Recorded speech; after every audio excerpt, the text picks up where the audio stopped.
യുദ്ധക്കരാറിൽ ദൃഷ്ടദ്യുമ്നനും ഭീഷ്മരും കയ്യൊപ്പ് ചാർത്തി. രണ്ടുപേരും അവരവരുടെ ഭാഗങ്ങളിലേക്ക് മാറി നിലയുറപ്പിച്ചു.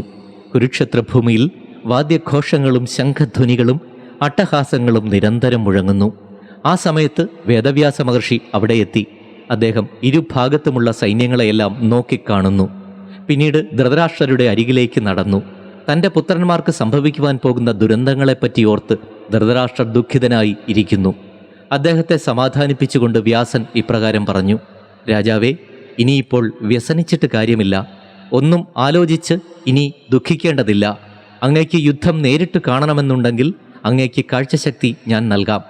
യുദ്ധത്തിൻ്റെ ഭീകരത നേരിട്ട് കണ്ട് മനസ്സിലാക്കാം. ധൃതരാഷ്ട്രർ പറഞ്ഞു: അല്ലയോ മഹർഷേ, എൻ്റെ മക്കൾ വധിക്കപ്പെടുന്നത് കാണുവാൻ എനിക്ക് ആഗ്രഹമില്ല. അങ്ങയുടെ അനുഗ്രഹത്താൽ ഇവിടെ ഇരുന്ന് എല്ലാം കേൾക്കുവാൻ മാത്രമേ ഞാൻ ആഗ്രഹിക്കുന്നുള്ളൂ.